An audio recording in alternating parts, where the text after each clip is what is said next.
မြန်မာပြည်ဟာတရုတ်ရဲ့မရငယ်လိုဖြစ်လာပြီးဒေါ်အောင်ဆန်းစုကြည်ကတော့ဒိတ်ကုံငါနီးတဲ့အသက်ငယ်စေးလိုဖြစ်လာတဲ့ပြောစရာတချို့ရှိပါတယ်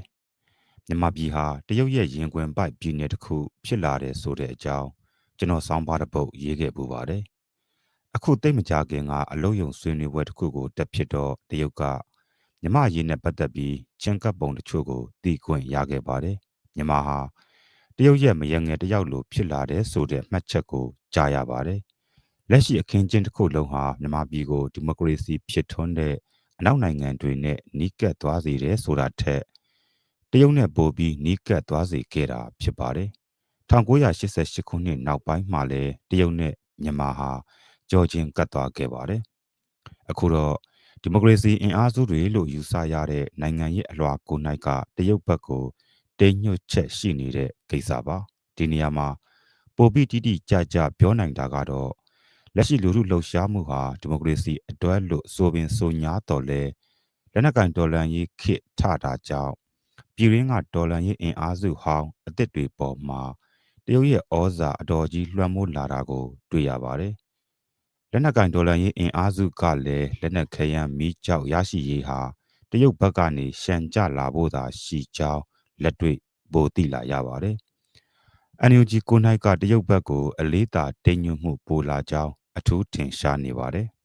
။စစ်ကောင်စီအနေနဲ့2025ခုလောက်မှာအထွေထွေရွေးကောက်ပွဲအတွက်ပြင်ဆင်ဆိုင်ပြင်းလာတာကိုတွေ့လာရပါတယ်။ဆေးရနာသိမ်းမှုအစမှာလူထုအုံကြွမှုနဲ့တုံ့ပြန်တဲ့လူထုကို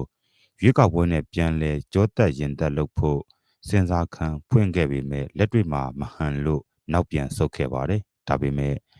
နိုင်ငံတကာမှာတရားဝင်အစိုးရဆိုတာထပ်မံပြသဖို့စ조사ချက်ကတော့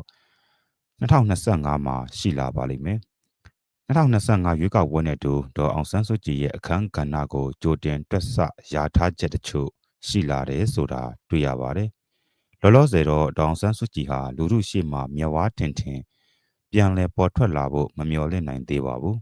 ။2025ခုနှစ်မှာဒေါ်အောင်ဆန်းစုကြည်ဟာအသက်80ပြည့်ပါလိမ့်မယ်။ဒေါ်အောင်ဆန်းစုကြည်အပေါ်မှတ်ချက်တချို့ကြားရပါတယ်။ဒေါ်အောင်ဆန်းစုကြည်ဟာဒိတ်ကုံကနေတဲ့အသက်ငယ်စေးလိုဖြစ်လာတယ်လို့ပြောကြပါတယ်။တကယ်တော့ဒေါ်အောင်ဆန်းစုကြည်ကိုအပြိုင်သုံးဖို့စ조사နေကြတာပါ။စစ်ကောင်စီကလည်းဒေါ်အောင်ဆန်းစုကြည်ကိုသုံးညင်တယ်ဒါပေမဲ့တိတ်အရဲမကိုးဝင်ဘူး။ NUG ကလည်းဒေါ်အောင်ဆန်းစုကြည်ကိုသုံးညင်တယ်ဒါပေမဲ့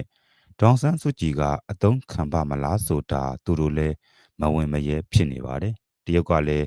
ဒေါ်အောင်ဆန်းစုကြည်ကိုသုံးညင်တယ်ဒါပေမဲ့တရုတ်မှာလည်းအကန့်အသတ်နဲ့ကြုံနေရပါတယ်။အာဆီယံကလည်းဒေါ်အောင်ဆန်းစုကြည်ကိုတည်ပြီးမြမအရေးကိုဖြေရှင်းလိုက်ခြင်းတယ်ဒါပေမဲ့အာဆီယံမှာလည်းမစွမ်းတာတာတွေကခမများများရှိနေပါတယ်။ဒီအချက်နှစ်ချက်ဟာမြမအရေးမှာပြောကျင်တဲ့အချက်နှစ်ချက်ဖြစ်ပါကြောင်းတင်ပြလိုက်ရပါတယ်ခင်ဗျာ။